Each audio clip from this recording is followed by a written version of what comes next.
Após o último jogo do Grêmio, Renato Gaúcho defendeu a imprensa longe dos treinos de sua equipe. Ao fechar as portas do CT, Portaluppi disse que a maioria dos clubes brasileiros age desta forma e que na Europa os jornalistas não têm qualquer acesso às atividades. Mas será que é assim mesmo? A reportagem do OL foi atrás de respostas nos principais clubes do país e nos maiores centros da Europa. E o veredito é: Renato tem certa razão. Como é no Brasil, nenhum time é frequente na abertura completa dos treinos para a imprensa. O Grêmio de Renato, inclusive, era o único que abria ao menos um treino inteiro semanalmente. Há casos em que as atividades são sempre fechadas, como Palmeiras e Atlético MG. O Galo, até mesmo entrevistas coletivas de dia a dia são virtuais. A maioria dos times abre os trabalhos eventualmente e por períodos reduzidos. Normalmente, 15 minutos durante o aquecimento ou no fim das atividades. Entrevistas coletivas são raras e marcadas com antecedência, exceto na apresentação de reforços em que todos realizam eventos com momento para fotos e entrevista. Veja caso a caso Atlético MG no Galo, a imprensa não tem acesso algum aos treinamentos. As atividades são sempre fechadas. Há 2 coletivas por semana realizadas de forma virtual. O ano passado, houve um único dia de treino aberto em caráter excepcional. Botafogo, a maioria dos treinamentos é totalmente fechado. Eventualmente, há 15 minutos liberados para gravação de imagens durante o aquecimento dos atletas. O ano passado, o Botafogo chegou a fazer coletivas semanais, porém abandonou o projeto e atualmente as entrevistas são esporádicas, exceto em apresentação de reforços, que sempre tem coletiva. O Corinthians fez, no começo do ano, um treinamento totalmente aberto. Atualmente, as atividades têm pequenos períodos abertos eventualmente no início ou no final do trabalho. Entrevistas coletivas ocorrem só em apresentações de jogadores. Cruzeiro abre seus treinamentos raramente. Quando faz, libera a presença da imprensa durante a atividade e depois realiza entrevistas com alguns jogadores. Mas são situações bem pontuais. Coletivas normalmente ocorrem apenas em apresentações de reforços. Flamengo, a maioria dos treinamentos é totalmente fechado. No começo do ano passado, uma atividade foi aberta por 15 minutos, mas tal conduta não se repetiu, exceto durante a pré-temporada realizada em Orlando, EUA, quando houve um treino totalmente aberto e outros por alguns minutos. Coletivas são raras, exceto em apresentação de reforços. Fluminense, a maioria dos treinamentos é totalmente fechado. Eventualmente, há 15 minutos liberados para gravação de imagens durante o aquecimento dos atletas. No último dia 6, o Fluminense marcou uma coletiva com Arias, a última até a publicação deste texto. As entrevistas são esporádicas, sempre marcadas com antecedência, exceto em apresentação de reforços, que sempre tem coletiva. Grêmio, até o início deste mês, o Grêmio abria treinamentos completos semanalmente. A maioria das atividades era aberta para a imprensa e coletivas ocorriam eventualmente.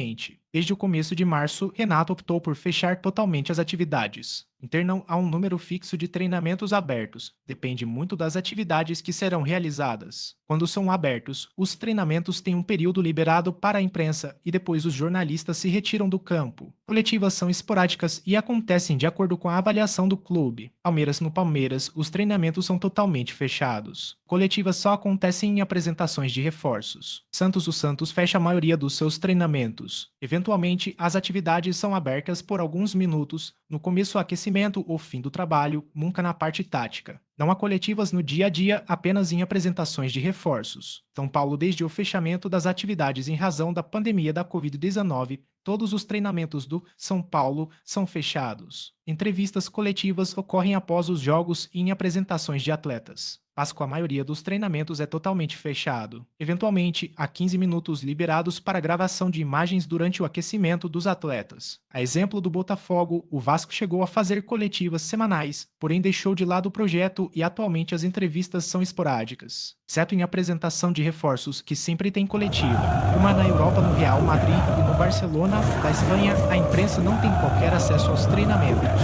No máximo, uma roda de bobinho por 15 minutos.